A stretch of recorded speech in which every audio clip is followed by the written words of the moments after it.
എന്റെ പെങ്ങൾ ഒരുപാട് ക്ഷീണിച്ചു പോയി. വിറ്റാമിൻ എ മുതൽ ഇസഡ് വരെയുള്ള കുറവുകൾ ഞാൻ കാണുന്നു. അതിനാരെങ്കിലും പച്ചവെള്ളമാണോ കൊണ്ടുവരുന്നത്? പാല് കൊണ്ടുതരണമെന്ന് ആഗ്രഹമുണ്ട്, പക്ഷേ കാശില്ല. എന്താ, എന്റെ കിഡ്നി വല്ലതും വേണോ? മുഖവരയില്ലാതെ കാര്യം പറയാം. ഒരു 500 രൂപ വേണമായിരുന്നു. ഓ, അതിനായിരുന്നില്ലേ ഈ സ്നേഹപ്രകടനം? 500 രൂപയില്ലേ? എന്റെ കയ്യിലില്ല. സാലറി കിട്ടിയ വിവരം ഞാൻ അറിഞ്ഞു. അതിന് കടമായിട്ട് തന്നാ മതി. ഞാനങ്ങനെ ആർക്കും കടം കൊടുക്കാറൊന്നുമില്ല. പിന്നെ 500 രൂപ തരണമെങ്കിൽ ഞാൻ പറയുന്ന പണികളൊക്കെ ചെയ്യേണ്ടി വരും. എന്ത് പണി?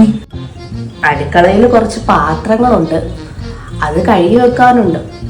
പിന്നെ എന്റെ കുറച്ച് തുണികളൊക്കെ മടക്കണം. പിന്നെന്തുവാ, ഞാൻ പറയുന്ന ജോലികളൊക്കെ ചെയ്യേണ്ടി വരും.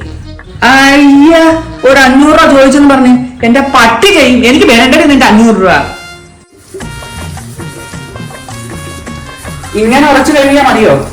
ഇത്രയും പാത്രമുണ്ടോ? ഇനി പാത്രം ഉണ്ടോ? നല്ലതുപോലെ മടക്കണവേ, നല്ല നീറ്റായിട്ട് ഒതുക്കി വേണം. അല്ലമാരെ തുണി വെക്കണ്ടോളൂ. അതുകൊണ്ട് ഒതുക്കി മടക്കും. എനിക്ക് ഒരു അവസരം വരും. എന്തെങ്കിലും ഒന്ന് പറഞ്ഞോ? ഇല്ലൊന്നും പറഞ്ഞില്ല. ഞാൻ പറഞ്ഞത് ആരെയും ഇതേണക്കൊന്നും ചെയ്യിപ്പിക്കല്ലോ എന്ന്. ഓഹോ, നീ എന്നെ പറയണം. പണ്ട് വെറും 100 രൂപയ്ക്ക് ജീവിതകാലം മുഴുവൻ എന്നെ കൊണ്ട് തുണി കഴിപ്പിക്കാന്ന് പറഞ്ഞില്ലേ നീ? 500 രൂപ വേണമെങ്കിൽ ഇതൊക്കെ ചെയ്യണം. ഇത് എന്തൊരു മടക്ക്? എങ്ങനെയാണോ മടക്കുന്നത്? 500 രൂപ തരണമെന്ന് ഞാൻ ആലോചിക്കും.